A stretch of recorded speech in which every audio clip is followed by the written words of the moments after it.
Next movie, the Shadow of Light. How are you? Good to see you. Oh, hi. How are you?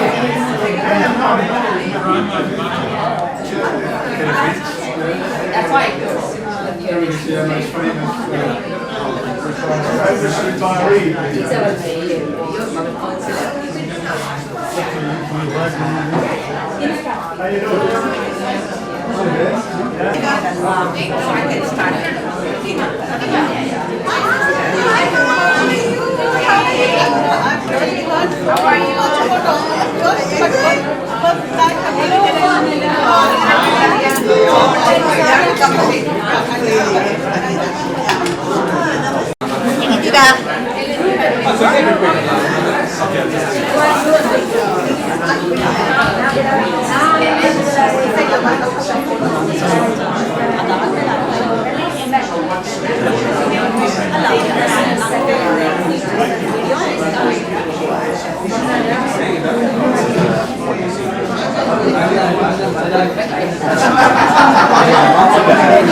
Good morning, ladies and gentlemen. Just checking if you can hear me at the back now. Perfect, thank you. Thank you for joining us today. I'd like to start by acknowledging the traditional owners of the land on which we meet today, the Wongal people of the Darug Nation. We would like to pay respects to elders past, present and emerging, and any Aboriginal and Torres Strait Islander people here today. Friends, my name is Chitra, and I welcome you to this morning's event where we launch 3 of the most recent books by Srinivas. These books are on Charles Darwin, Australian folklore, and original stories by Srinivas. We are fortunate to have so many dignitaries here today, including the Honourable Mayor of Strathfield, Mr. Matthew Blackmore. Snacks and refreshments are available at the back, so please feel free to help yourself. And the launched books are available for purchasing at both these tables, so please feel free to come down here as well. First of all, I request the Honourable Mayor of Strathfield, Mr. Matthew Blackmore, to come on to the stage to say a few words. Thank you.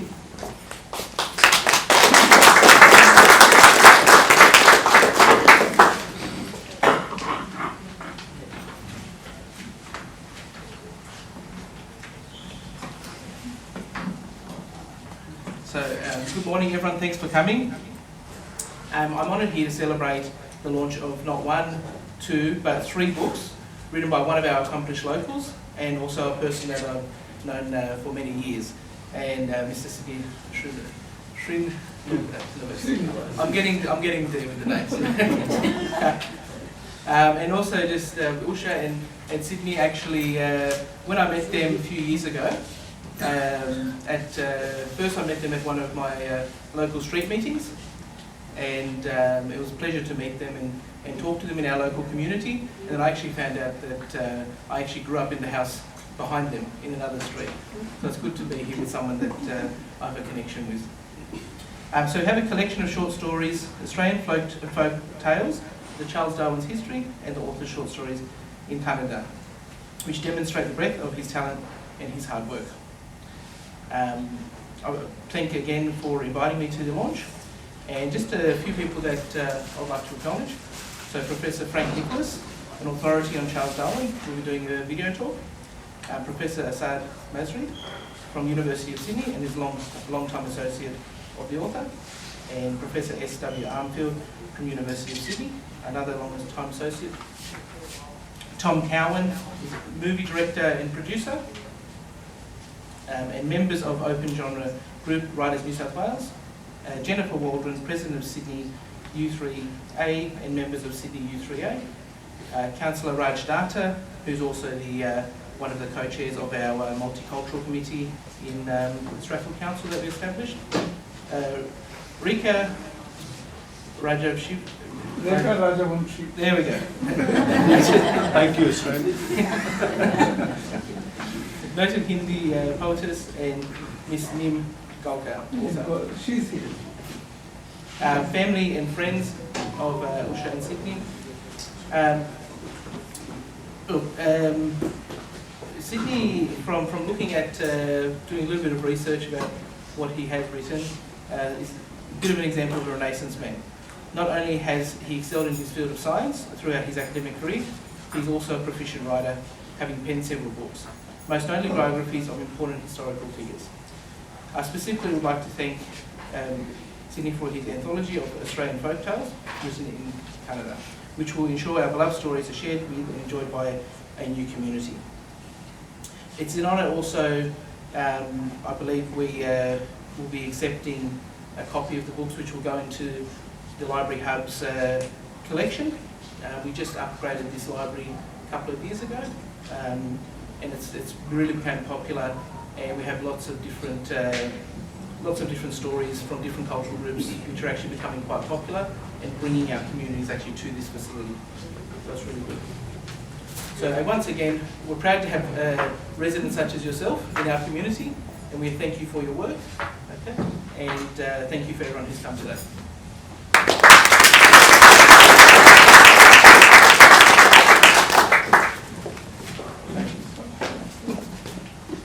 Thank you, Mr. Blackmore. We are also very pleased to have in our midst Pavan and Rajni Luthra from the Indian Link newspaper. As a lot of you may already know, Srinivas is a regular contributor to the Indian Link newspaper and has written many articles over the number of years.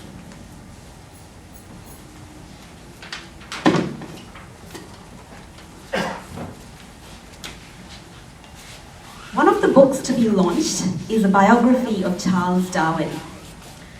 A highly qualified person to speak about Darwin is Emeritus Professor Frank Nicholas from the University of Sydney. He has kindly sent us a video talk, so can we please play that now?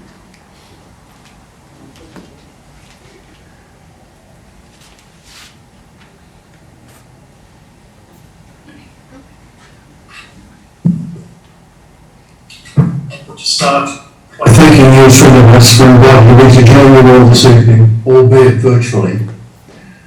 I start with an apology for not being with you in the flesh. My wife Jane has rheumatoid arthritis, and some of the medication suppresses her immune system. She is double vaxxed and boosted, but her level of immunity is not much higher than that of an unvaccinated person.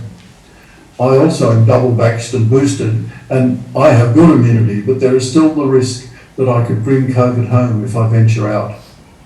Given all of this, and given Jane's pre-COVID history of hospitalisation with a serious lung infection, we are still in effect in lockdown.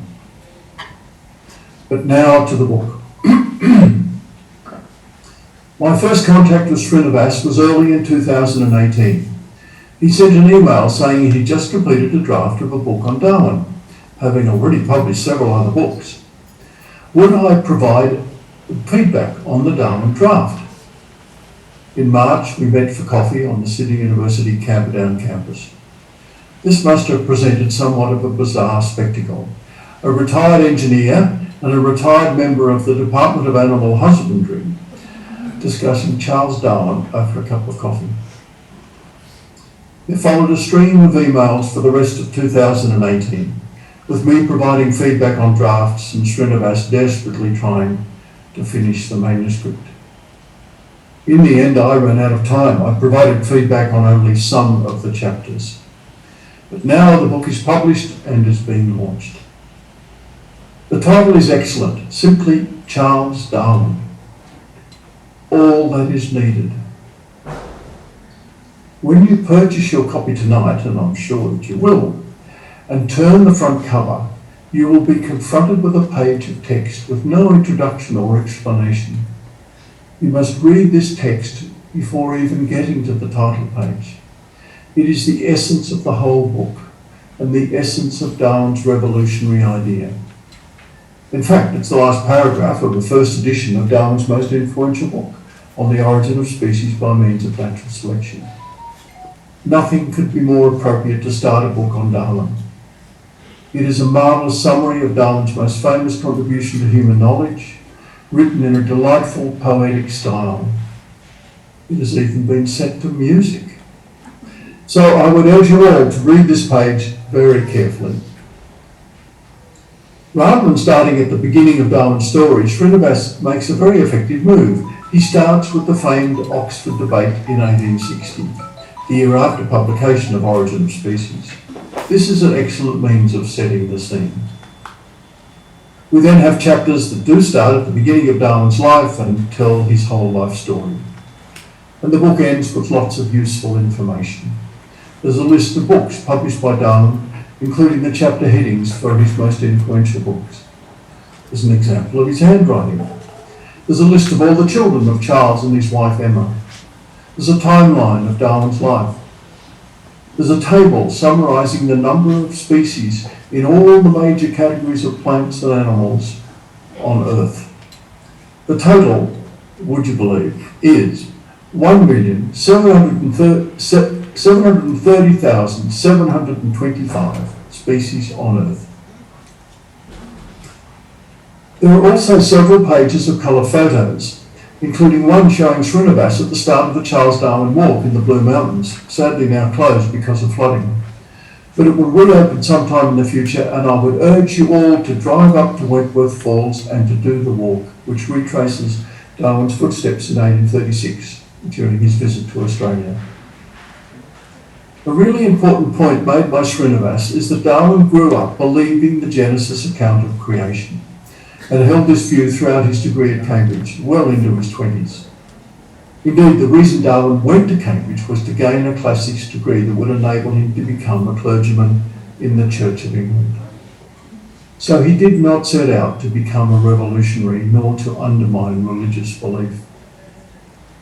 However, during the 5 years he spent voyaging around the world on HMS Beagle, which Srinivas documents fully, what Darwin saw with his own eyes made him realise very gradually that the distribution of animals around the world was simply not consistent with the biblical account of creation. Srinivas has summarised this evidence very well, and I will leave you to read it in his book. The really interesting thing about all this evidence that Darwin collected was that even though it was not consistent with the biblical account of creation, it was consistent with the idea that life has evolved. That is, that evolution, or transmutation, as it was then called, has occurred. In 1837, as Srinivas explains, a year after returning from the voyage and still in his 20s, Darwin started a series of transmutation notebooks, trying to assemble the evidence and his thoughts in a logical sequence. These notebooks were recently in the news. You may have heard that 2 of them had disappeared from Cambridge University Library 22 years ago.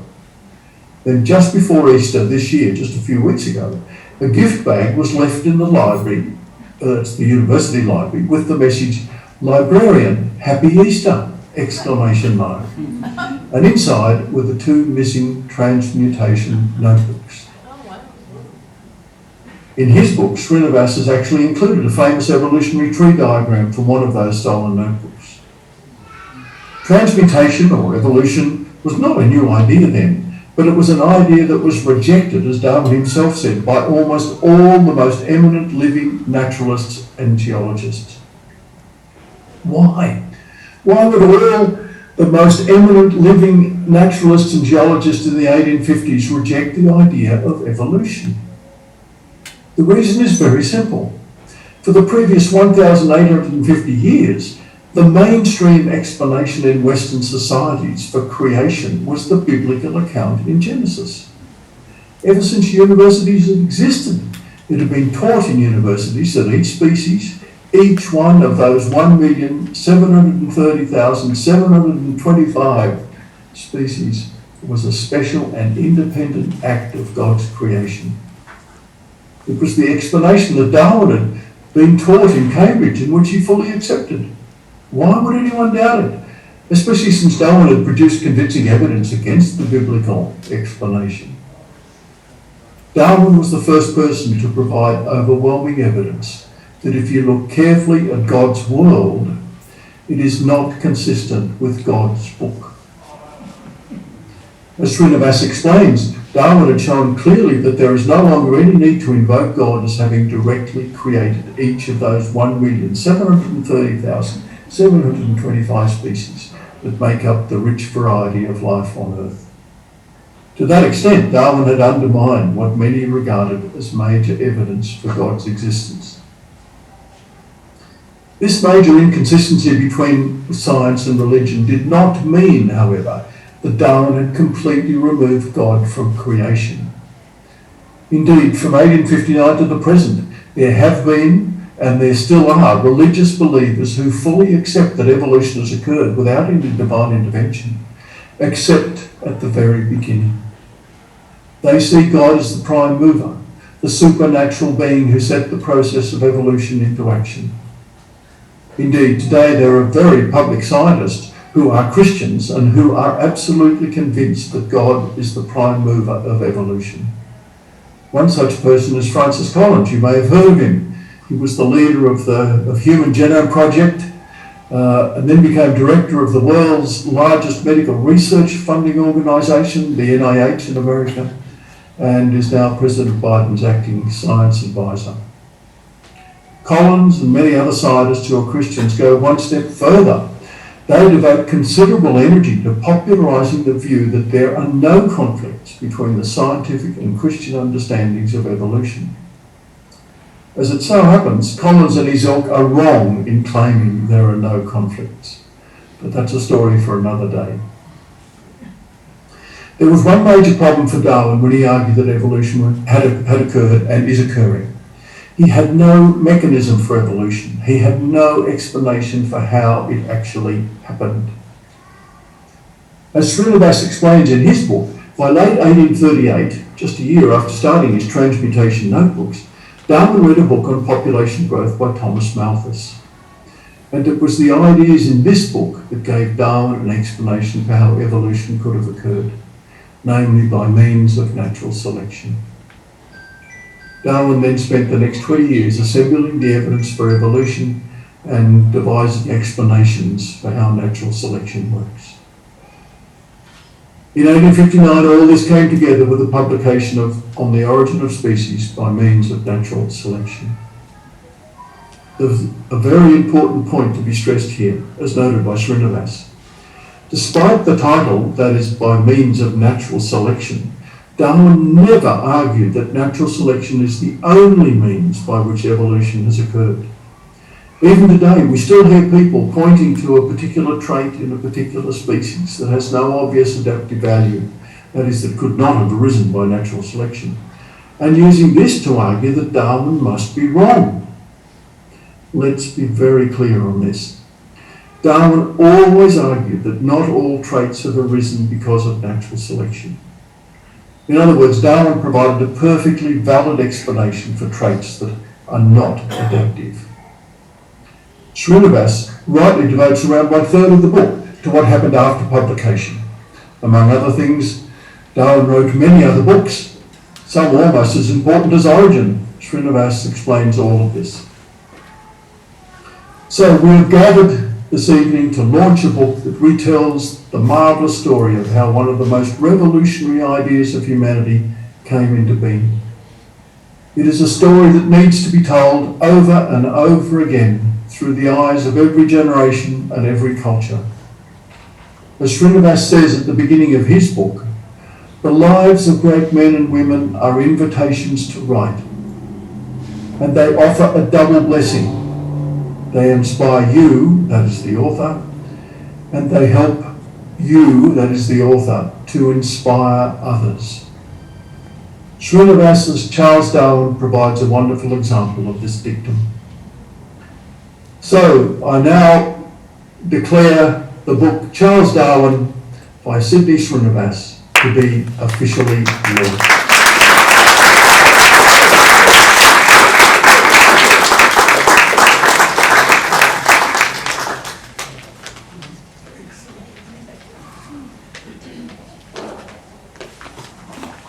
And that is the Charles Darwin walk, with Srinivas right there at the walk, and we urge you all to visit if you haven't already been to this wonderful spot. What a wonderful way to launch the book. Thank you, Professor Frank Nicholas, for this talk. We have also received a message for the occasion from Paul Fletcher, Minister for Communications, Urban Infrastructure, Cities and the Arts, who really wanted to be here today but unfortunately couldn't make it. I will now read the message that he has sent us.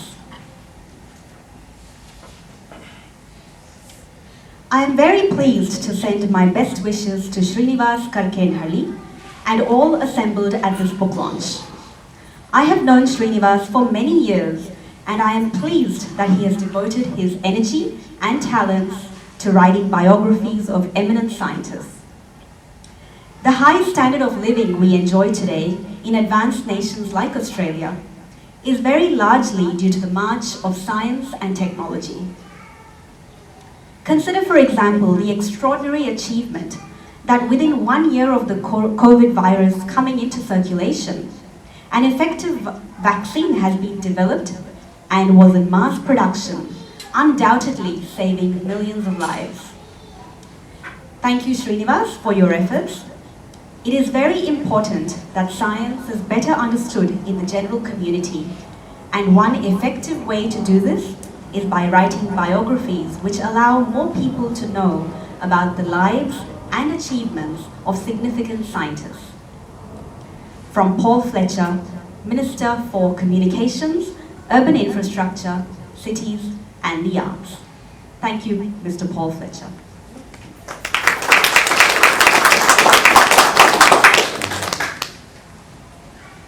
The other books to be launched is a collection of Australian folk tales and a collection of Srinivas's own stories, both of them in his native mother tongue, which is the Kannada language.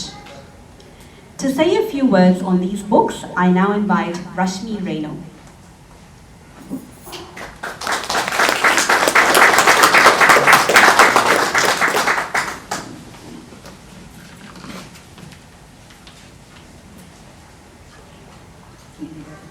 ನೆರೆದಿರುವ ಗಣ್ಯರೇ, ಆತ್ಮೀಯ Sydney Srinivas ಮತ್ತು ಉಷಾ, ಮಹಿಳೆಯರೇ ಮತ್ತು ಮಹನೀಯರೇ, ಎಲ್ಲರಿಗೂ ನನ್ನ ನಮಸ್ಕಾರಗಳು.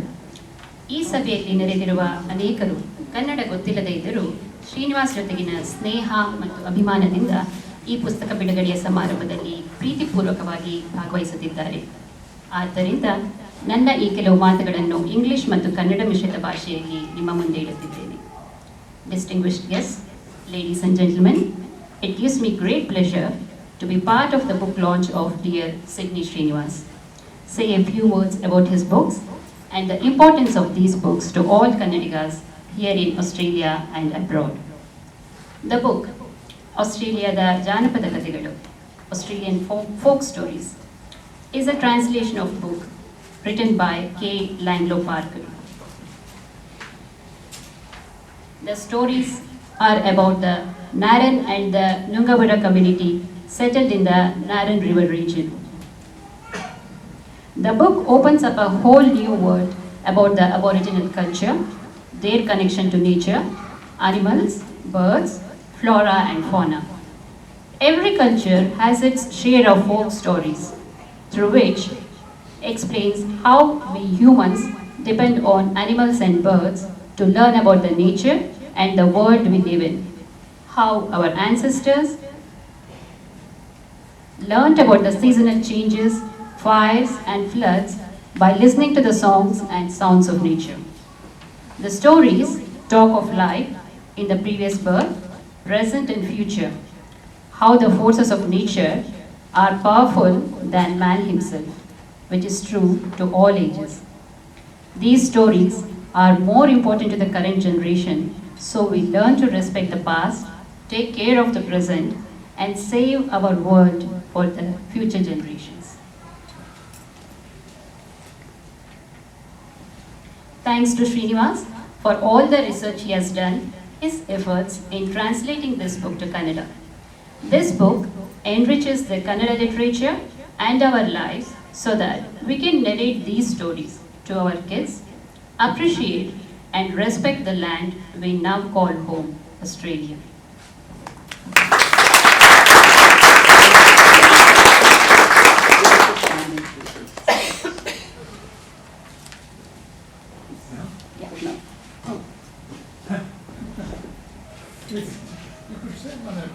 I can say one or two words. Not three. That's for the first of the Australian. Yeah, Australian. Yeah, this one. This one is the animal book. Yeah. Wonderful. And his own short stories. You can show up. Yeah, and I wish I could read Canada, but I hope that they'll be translated soon. The others, other than the Darwin book, which I'm really looking forward to. I've got no real reason to be up here speaking, except that I'm a great admirer of Srinivas, and I've found his books to be inspiring. I believe that the Darwin one will be especially so. Thank you so much.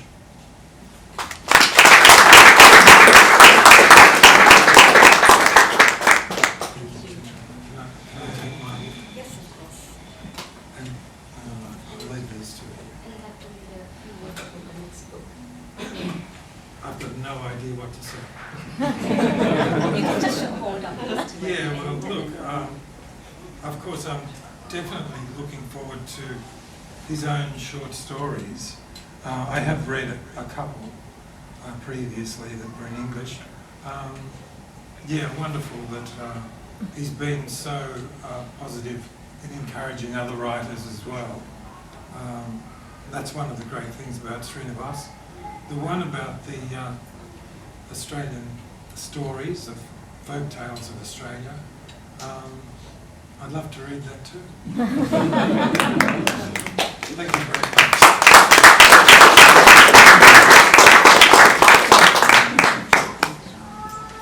So, coming back to the second book, ಅಳಿಯಲಾರದ ನೆನಪು, Sydney ಹೇಳಿದ ಕಥೆಗಳು. These are the unforgettable memories, stories told by Sydney. It's a collection of short stories, most of them set in Sydney. The city, through the stories, silently reveals its geography, lifestyle, ambitions, dreams, achievements, losses, and also heartbreaks. The characters of these stories are not just Indians, but also other immigrant population and local Australians. As you read through the stories, you feel like you're taking a train journey. The journey takes you to different suburbs, to the homes and lives of the characters. Very soon, these characters seem very familiar. And suddenly, you realize these are our stories, our everyday lives. Srinivas is a craftsman. Very intelligently and seamlessly, he weaves us, the everyday characters, into stories. Through these stories, he beautifully narrates how a calm and serene life can get stirred up by unforgettable memories. How, after everything said and done, The ones who stand by you are the ones who truly love you. How friendships, inspiration, and hope can be found in unexpected places. How difficult it is to sometimes accept change, but in the end, love and affection of a child sets everything right. This is coming of age not just for children, but also for parents. To the reader, the stories take us through birth, childhood, youth, and old age, through happiness and sadness, through health and sickness, and the train journey continues, giving us new memories, the unforgettable memories. Srinivas ರವರು ತಮ್ಮ ಸಾಹಿತ್ಯದಿಂದ ಭಾರತ ಮತ್ತು ಆಸ್ಟ್ರೇಲಿಯಾದ ನಡುವೆ ಒಂದು ಮಧುರ ಬಾಂಧವ್ಯದ ಬೆಸುಗೆಯನ್ನು ಕಟ್ಟಿದ್ದಾರೆ. ಮುಂಬರುವ ದಿನಗಳಲ್ಲಿ ಇನ್ನೂ ಹೆಚ್ಚಿನ ಸಂಖ್ಯೆಯಲ್ಲಿ ಇವರ ಪುಸ್ತಕಗಳು ಹೊರಬರಲಿ, ಅದನ್ನು ನಾವೆಲ್ಲ ಎದುರು ನೋಡ್ತಿರ್ತೇವೆ ಎಂದು ಹೇಳುತ್ತಾ ನನ್ನ ಮಾತುಗಳನ್ನು ಮುಗಿಸ್ತಿದ್ದೇನೆ. ಧನ್ಯವಾದಗಳು.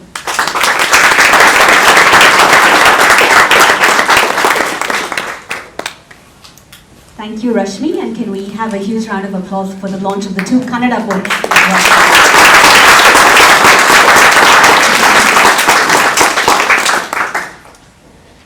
We'd like to announce that the proceeds of the sales of Srinivas's book in Sydney will be donated to charities, such as providing a free supply of educational books to rural children in India.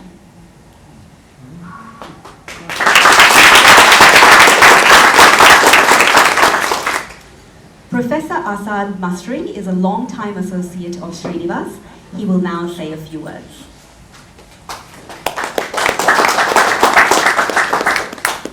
Thank you. Thanks very much. Thank you, and good morning, everyone. It's really humbling for me to be here in the presence of such a select audience. So.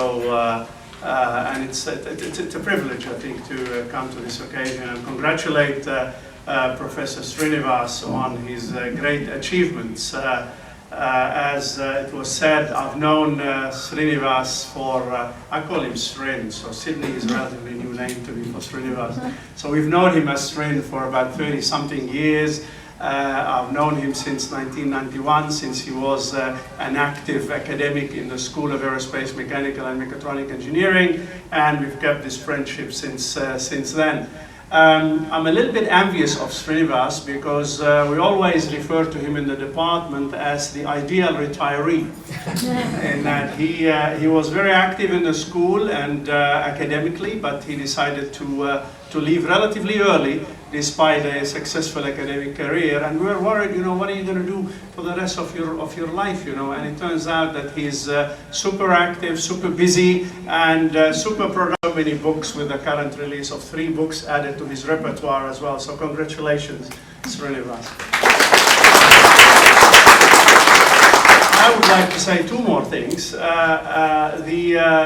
Srin has been very selective in the topics that he writes about, and he's obviously written about key players in the scientific revolutions over history.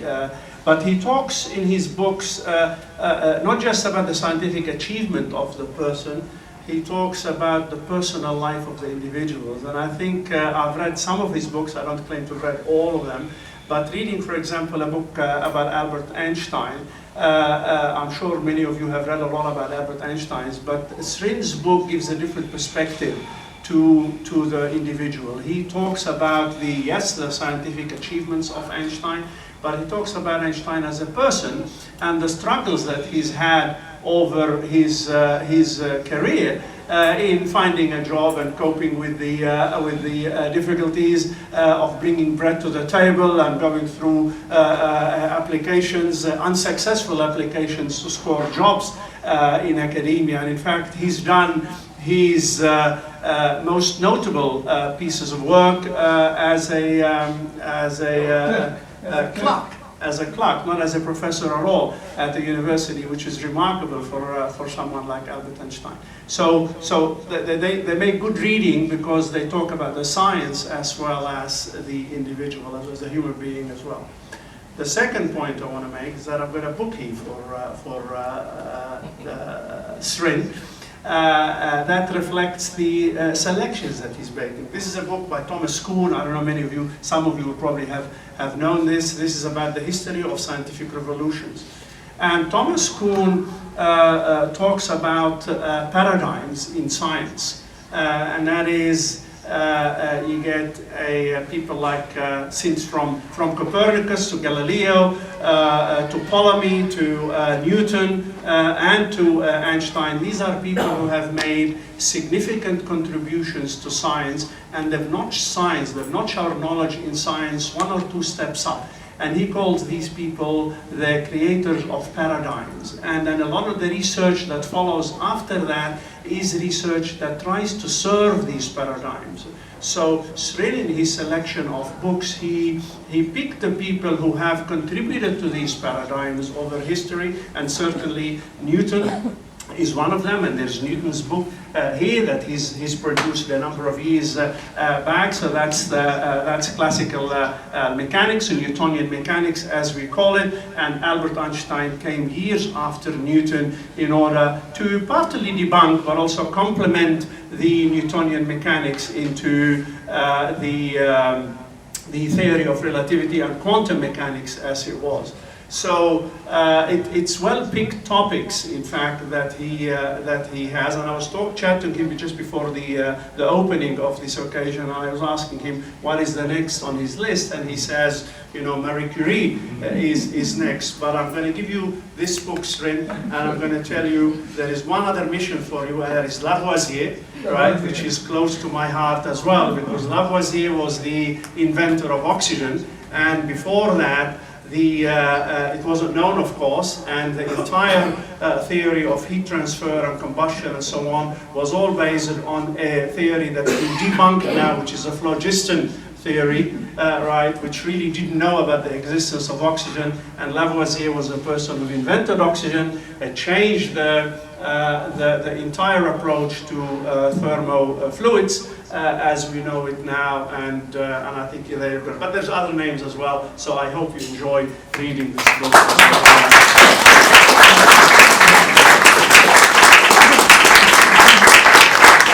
All right, and with that, I thank and congratulate Srin for his contributions there, and I guess his continued power of writing. So there's a lot more for you to do, and I tell you what, you know, you've still got a lot in you to write. So just keep up the good effort. Thank you very much.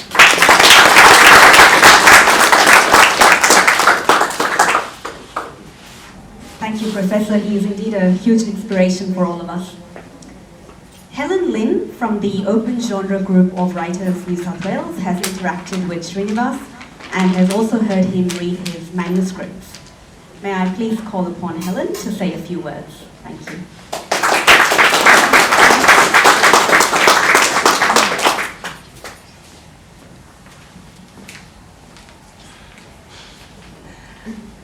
Mr. Mayor, Mr. Blackmore, Mr. Data, Srinivas, Usha, and ladies and gentlemen. When I have a dinner party at my place, and one of my guests in the general conversation asks or says, "I never understood E equals MC squared, what's that all about?" I reply, "Hold on a minute," and I reach for Albert Einstein by Sidney Srinivas.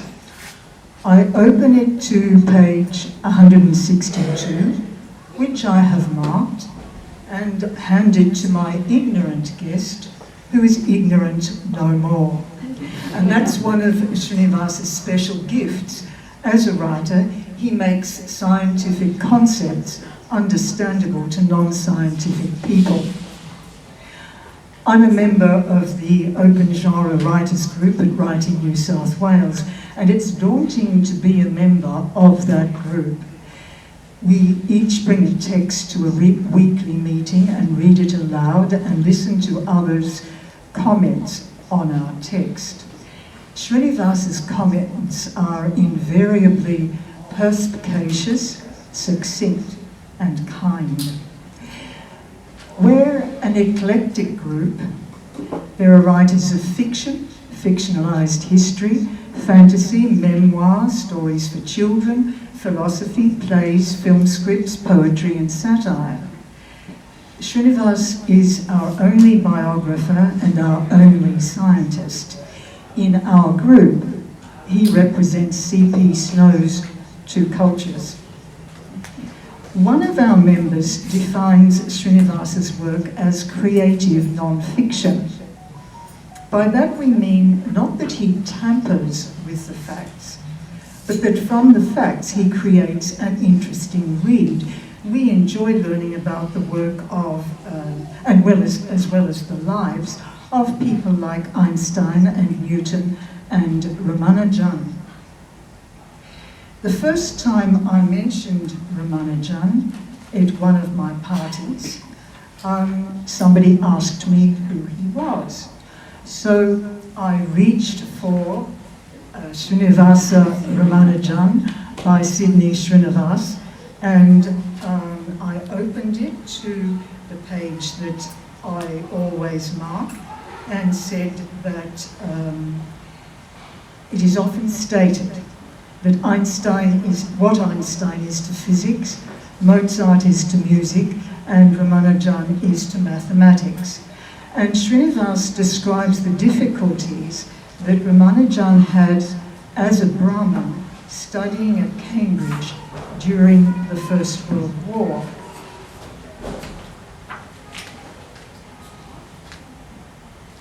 The lack of central heating posed an enormous health risk, not just to Ramanujan, but to fellow Indians who had to brave Britain's chilly winters.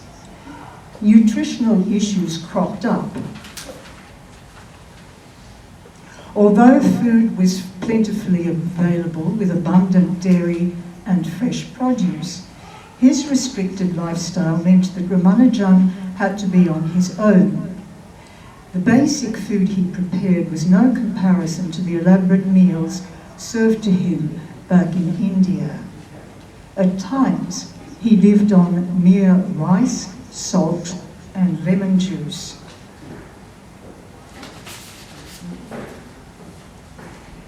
In Srinivas's biographies, as has been mentioned before by Ramanujan's colleague, we learn of the great men's epic battles with their peers, their love affairs, their idiosyncrasies, and the contradictions in their personalities.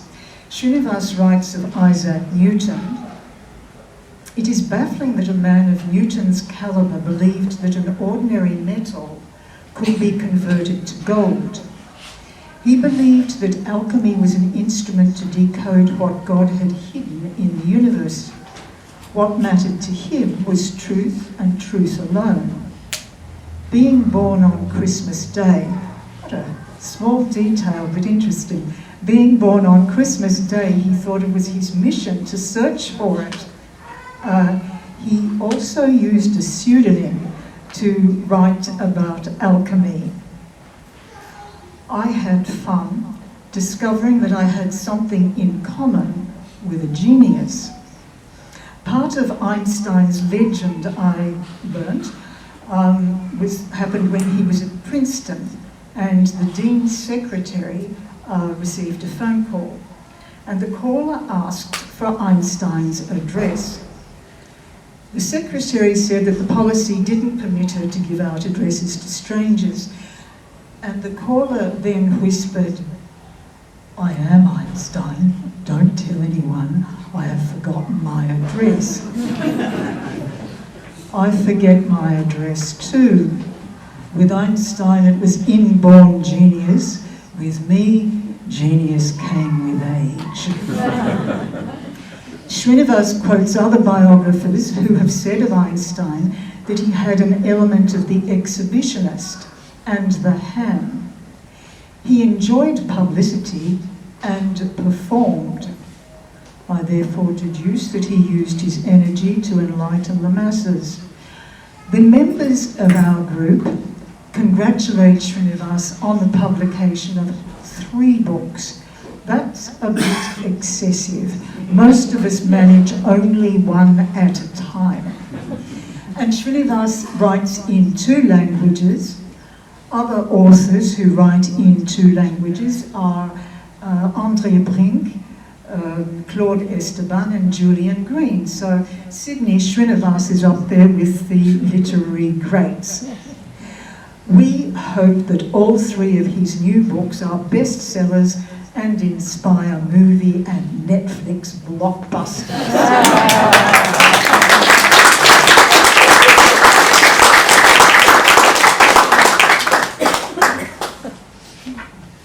Thank you, Lynn. I'd now like to request Anu Shivaram to say a few words, please. Good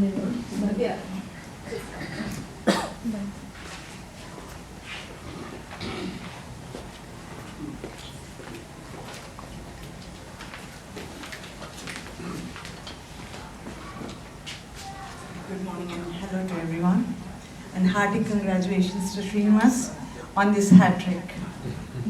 So we have a Sydney professor who is scoring a hat trick today. 3 books in one go, and as Helen rightly said, just getting on one book is hard enough. And when it's a hat trick, it calls for celebration and congratulations. There's a popular saying that if you want something done, ask a busy person. And if you want it done well, ask a busier person.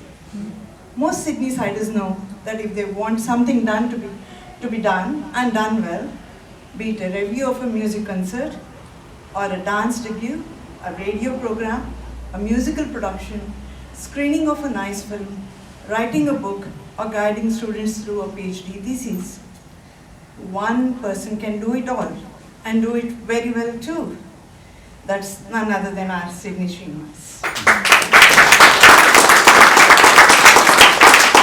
Well, I forgot to add, if you want a fluffy muffin or a flavoursome banana bread baked, Srinivas is your person to go to. Isn't it baffling that one person can do so much and do it so well? Professor Srinivas has scored a hat trick by launching 3 books this weekend. 1 in English and 2 books in Kannada. Sydney Srinivas migrated to Australia from India more than 4 decades ago and has assimilated so well with Australian culture and ethos that Sydney is now an integral part of his name. Srinivas places himself comfortably between 2 countries and 2 cultures and is able to observe the similarities, the contrasts, and the mutual influence between them.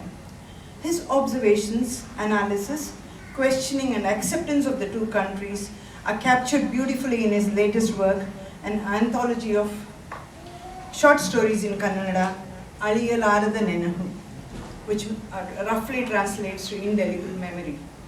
It is one of the 3 books to be launched today. As a senior academic in the School of Aerospace and Mechanical Engineering, Srinivas conducted research in computational fluid dynamics and optimization. I hope I'm saying it right. It is rather rare to find a scientist who analyzes fluid dynamics with the same ease and fluency with which he analyzes a Varnam in Mohana Raga at an Arangetram. Srinivas traverses the 2 spheres of science and fine arts with ease, establishing that the 2 are not mutually exclusive. He is blessed with the sharp intellect that scientific research requires and the sensitive, empathic approach that appreciation of music, films, and fine art needs. Just as he is comfortable between 2 countries and 2 streams of knowledge, Srinivas is also comfortable writing in 2 languages. He has authored 4 biographies in English and 9 biographies in Kannada, his mother tongue. He has written a plethora of articles about science and music for various national and international publications. The 2 books in Kannada, an anthology of short stories, Aliyalarada Nenahu, and a collection of Aboriginal short stories retold in Kannada, bear testimony to his linguistic skills. For many people, science is an enigma, something distant and difficult to comprehend. Srinivas has addressed this issue by writing the biographies of great scientists like Galileo Galilei, Marie Curie, Alan Turing, Alfred Nobel, Henry Ford, Srinivasa Ramanujam, Albert Einstein, Isaac Newton, and the latest edition, Charles Darwin. These scientists are portrayed as normal human beings with their strengths and weaknesses, their likes and dislikes, and their common human failings. The only thing that makes them stand apart is their intense passion and perseverance. The biographies are written in a simple language and lucid style, making them interesting to school children and laymen alike. This attempt at bringing scientific concepts and scientists within the common man's grasp is indeed a laudable effort. Sydney Srinivas has been a visiting faculty at many universities in Japan, Germany, and USA. He has been invited to present at international conferences. He had the honor of chairing the International Conference on Computational Fluid Dynamics in Sydney in 2002. The rich experiences he has gained traveling through various countries is reflected both in his fictional and non-fictional writing. Srinivas has been actively involved with various radio stations in Sydney. He is one of the anchors of the weekly Sydney Kannada Vani hosted by 2RR. His radio programs are scholarly yet simple, and therefore they are well received by the community. His wife Usha is the proverbial woman behind the successful man.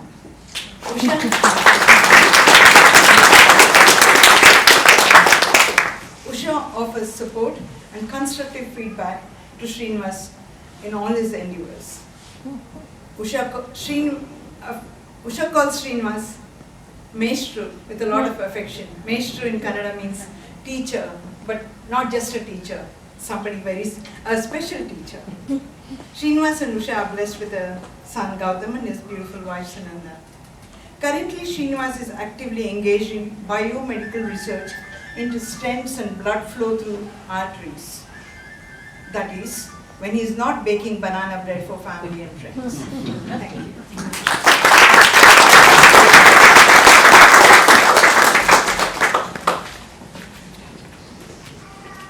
Thank you, Anushimra. I'd now like to request Mr. Raj Datta to say a few words, please.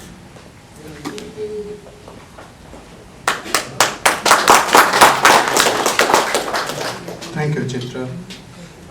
As I begin, I would like to acknowledge the traditional custodians of the land and pay respect to their elders, past, present, and emerging. Mr. Mayor, professors, my friend and publisher, Rajni and Pawan Luthra, distinguished academics, professors, distinguished citizens. It is indeed an honor for me to be here amongst you, all these distinguished citizens. I read about Charles Darwin and Origin of Species many years ago. From memory, I'm saying that job, it was about a voice, an English company studying a voice, recruiting a scientist. They approached some of the prominent scientists of the day in UK, and none of them accepted the offer. Then a young man, Charles Darwin, I think from memory he was about 25 or 24 years old. He accepted the offer and went on the voyage. And I'm glad that he was brave enough to do it. So we got the Origin of Species and we got the theories of evolution. Now, regardless of what we think of Charles Darwin today, when his concepts or theories are published or discussed, it was not an easy time for him. He was persecuted endlessly and he struggled through it. So, and he, at his time, he didn't know whether he was 100% correct or not, but he had the conviction. So that shows that we must work to our conviction if we believe in it. That's the only way to keep faith in life in our own work, in our own convictions. I would like to say this, Mr. Srinivas, that you make us all proud.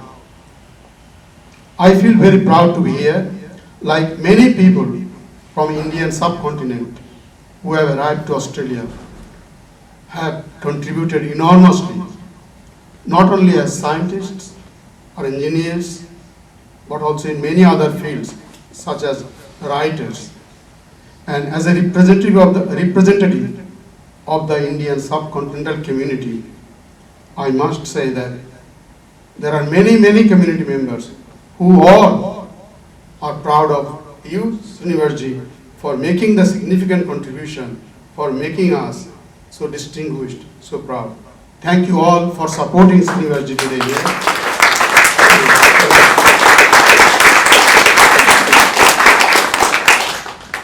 Stephen Armfield has known Srinivas from 1984 and is acquainted with his writings. So can we have him say a few words, please?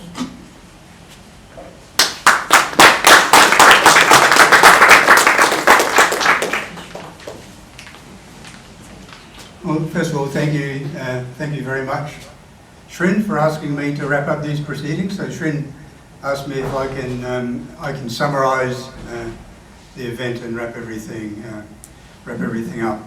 So I guess first of all, yeah, I did first meet Srinivas in 1984.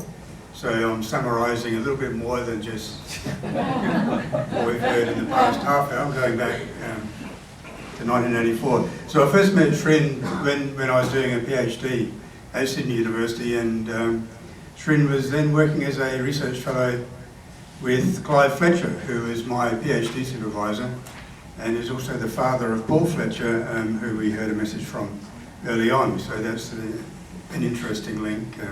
There. So when I first met Srin, I looked up to him very much because he was an established researcher, and he worked out the secrets of something called the Perkinelmer 3220. The Perkinelmer 3220 was something called a mini computer, and Srin, as has been mentioned, worked in the area of computational fluid dynamics, which is the area where you use computational methods to predict fluid flow.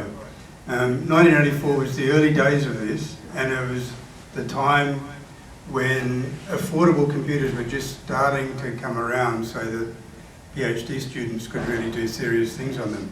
And the computer we used was something called a Perkinelmer 3220, about the size of 2 fridges, with the computing capacity probably about 1/1000th of a mobile phone these days.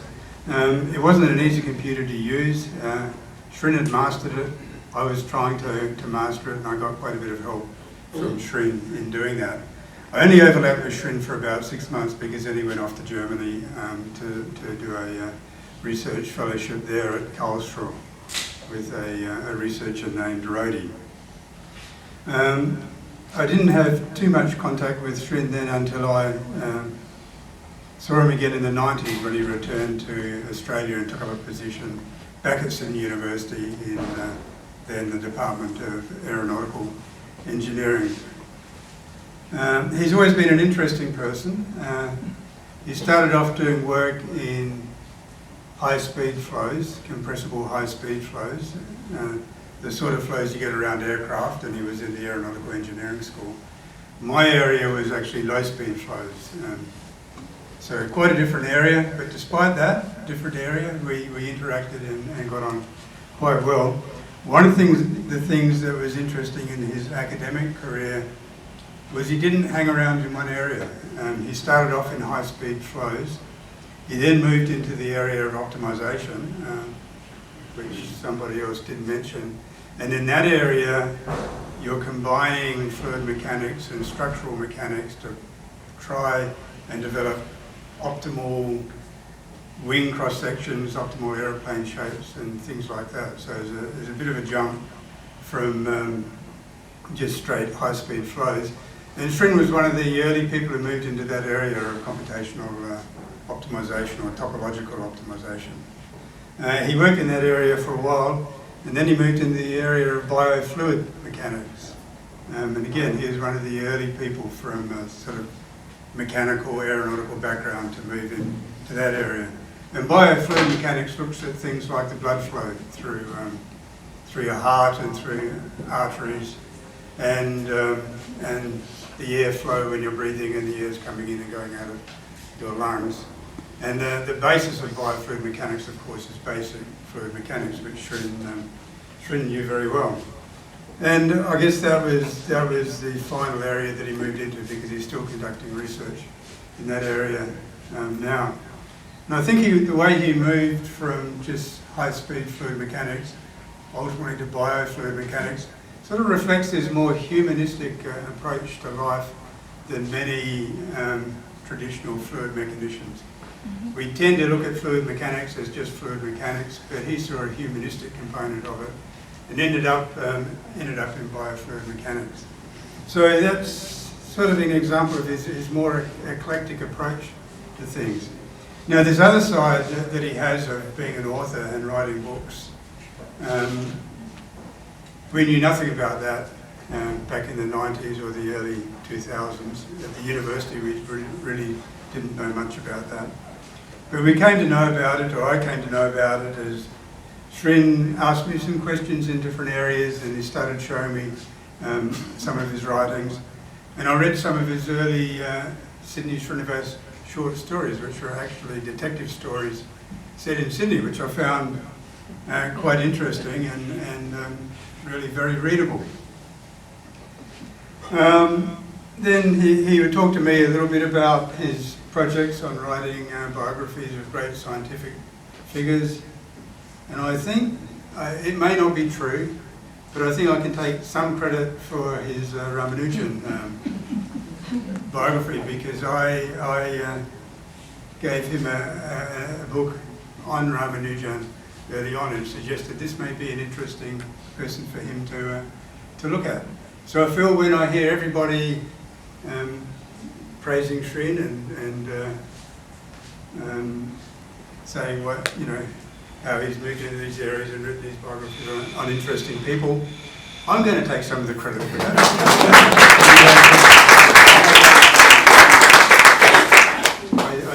Full credit to Professor, the Armfield Pati Ramanujan, because you are the one over the lunch. You asked Srinivas, does he know how he passed away? And then you gave him a book called The Indian Clerk. So, verification. I did take a role in at least one of these books. So what have we learned? I am a fluid mechanician, and we have a very structured way of doing research and writing papers and wrapping things up. So at the end of a paper, we always say, what have we learned? We've learned that Srin has very broad interests. He has interest in music as well, which hasn't come out very much, but I know he's a practicing musician, and he works hard on that as well. So he has very many interests. He's a very productive person. He has a lot of friends and a lot of supporters that respect him and help him with what he does. What have I learned? He's a good author. I haven't read all of his books. I've read none of his Canada books, obviously. But I have read his book on Ramanujan. I'm reading the book on Darwin at the moment, and he's a good author. He does present things in a very accessible way, and he tells a good story. Over the years, I've also seen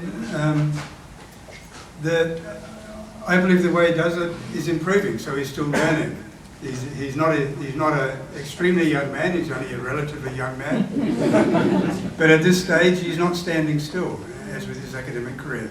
He's still moving forward, he's still learning, he's learning how to write, he's looking for interesting areas to write in. So he's still, we've learned that he's still moving forward. He has a lot of support across a wide range of areas. I know a lot of people here today are from his writing group, and I've met many of you before at Srin's house. He has the academic people from his academic career here as well, and of course there's his family that are very supportive as well. And Usha, who's been mentioned before, I think is really very much the bedrock of much of what Srin has done through his entire life. So we always like to sum up and say future work. So what future work is there for Srin to do? Can he just rest on his laurels now and do nothing? I don't think so, because that's not the nature of the person. So he is working on a book on Marie Curie at the moment, another monumental figure in science. I'd like just to make a suggestion to Srin that he might like to look into the career of a person called Everest. So I've mentioned this to Srin already. Everest is the person who Mount Everest is named after. But the pronunciation of his name is actually Everest. And he conducted the first trigonometric survey of India from Cape Comorin or Kanyakumari up to Mount Everest. And it was an extraordinary achievement. I don't know if many people here know of what he did, but starting from Kanyakumari at sea level, he produced what's called a great arc of triangles that extended right across the Indian subcontinent up to the Himalayas, and ultimately allowed him to pretty well definitively measure the height of Mount Everest. So he linked Mount Everest in the north to Kanyakumari in the east. And I can't remember the accuracy that he did it to, but it was certainly an extraordinary level of accuracy. And his height of Everest is very close to what the accepted height of Everest is. So there you go, Srin.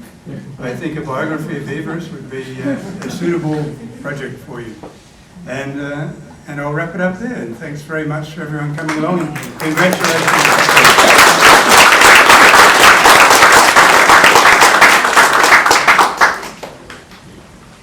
Thank you for those concluding remarks. And now I'd like to call upon the man himself, the author, Sydney Srinivas.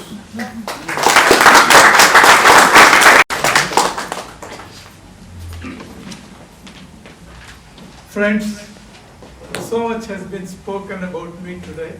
I don't know how much I really deserve. So maybe I should work hard to deserve those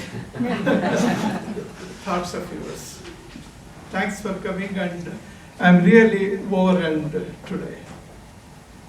Now, and we'll formally thank you. There is a vote of thanks to come later. Thinking about writing, I think all writing begins as a child play, as a fun, and then slowly it develops into a passion. And after passion, it becomes an expression. It becomes an expression of yourself, your life. And a stage is reached when then you have to write. You have to write something, whether it is right or wrong, people like it or don't like it, you don't care. And you have to write about 2,000 words every week, or more than that. So that happens. And that has happened to me. Then it seems I must write. There is something compelling me to write. And it all began, friends, in 1957, when I was in the middle school, not even in the high school. When I wrote a great poem, I thought, there was a cat on the well it sat. I showed it to so many people. Look at my book. And that was the beginning. And today, it is Charles Darwin. So, that's how it has grown. And of course, my own stories and Australian folk tales. Now, most of the things I have written is biography. I am interested in lives of great men. So is Usha, my wife. It could be Albert Einstein, Isaac Newton, Wolfgang Mozart, Srinivas Ramanujan, or some saint in India, it doesn't matter.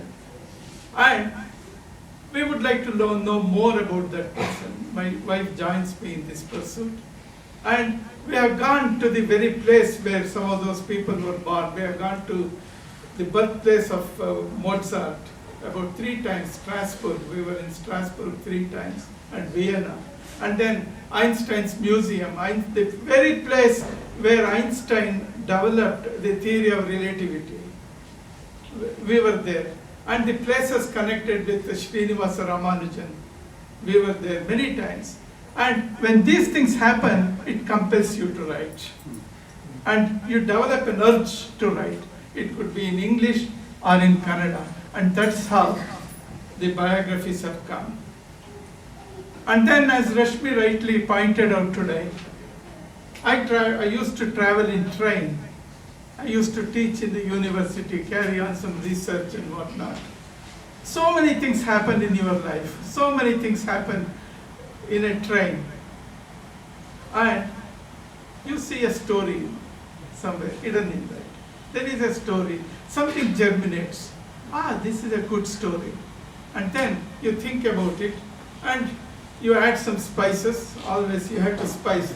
The bare, experience may not be good. Or experience collected in tranquility. A poet could not but be gay in such a jocund company. There he says, emotions collected in tranquility. That's what we want. So that's what makes poetry happen, or poetry. So these things come, germinate, sometimes they grow, sometimes they die. And when they grow, they develop into a story. You write a story, send it to some editor, the editor likes it or dislikes it. And some of them do see the light of the day. And that's how my stories have come up, living in Sydney. And then of late I got fascinated by the Aboriginal folk tales. They're simply fabulous.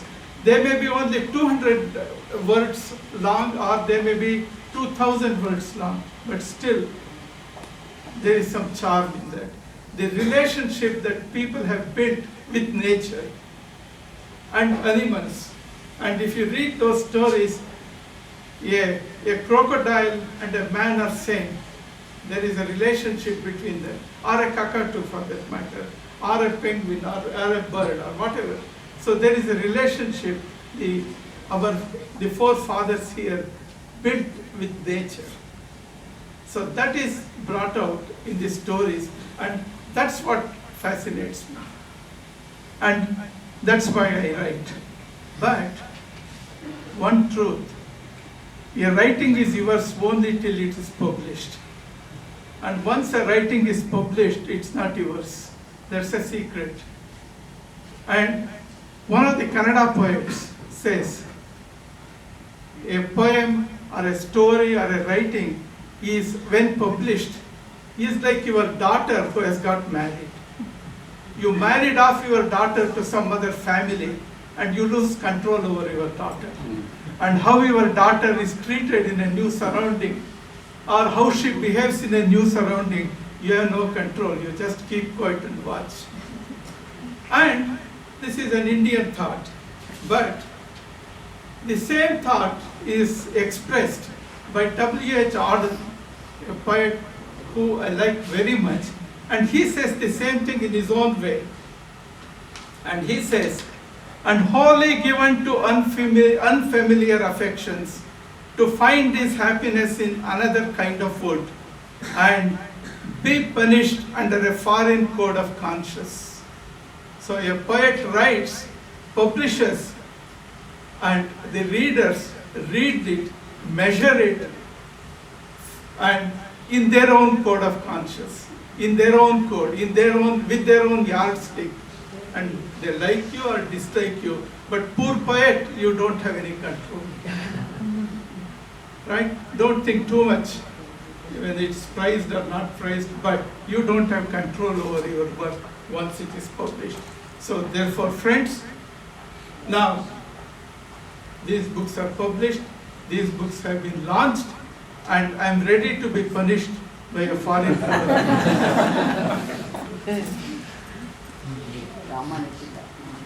Yeah, sure. And Ramanujan, Steve pointed out a very important thing, how I became interested in Ramanujan. One day we were having lunch in the department, and Steve asked me a simple question.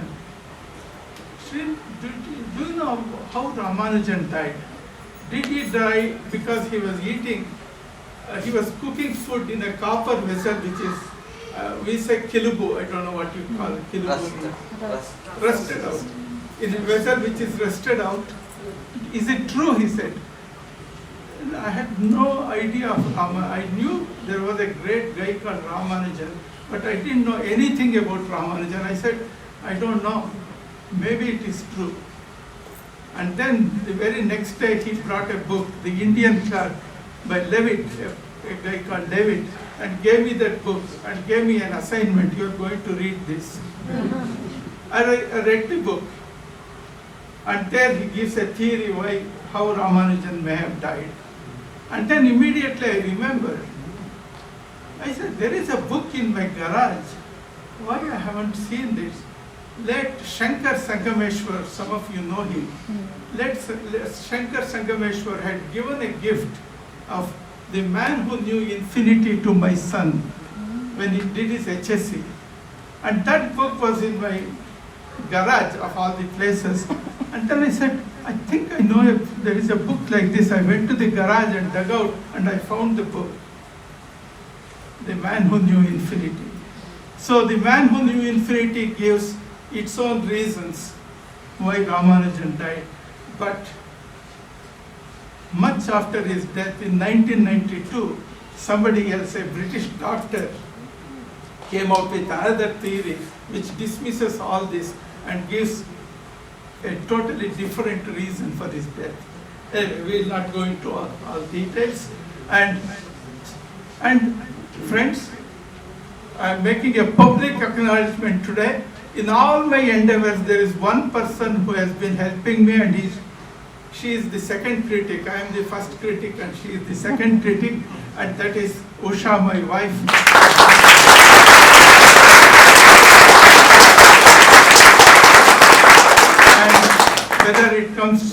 Whether it is a matter of going to Vienna to see something, or London to go to Newton's birthplace, or whatever it is she that plans, organizes the trip, and somehow pays the credit card, and so she takes care of all that. So I publicly acknowledge her help, and then we too thank you very much for coming today, and we express our thanks in a musical way like this. Thank you.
we would like to present some of my books to the Strathfield Library, and so here am I to the mail.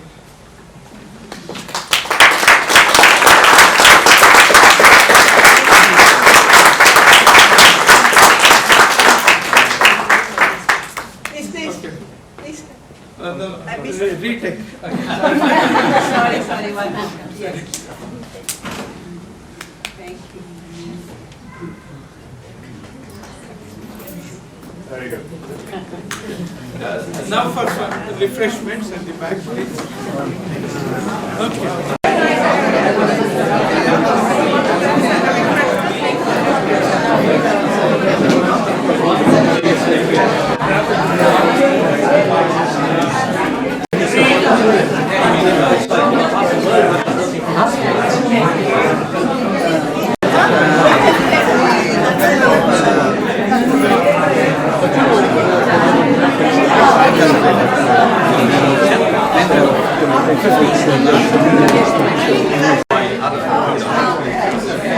So it's great in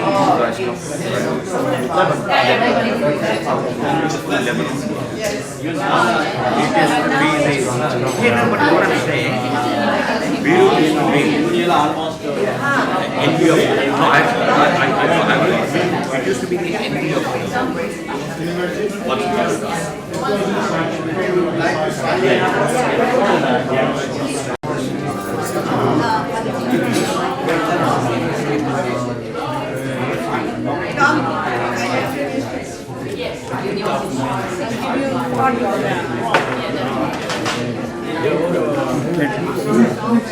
Yes.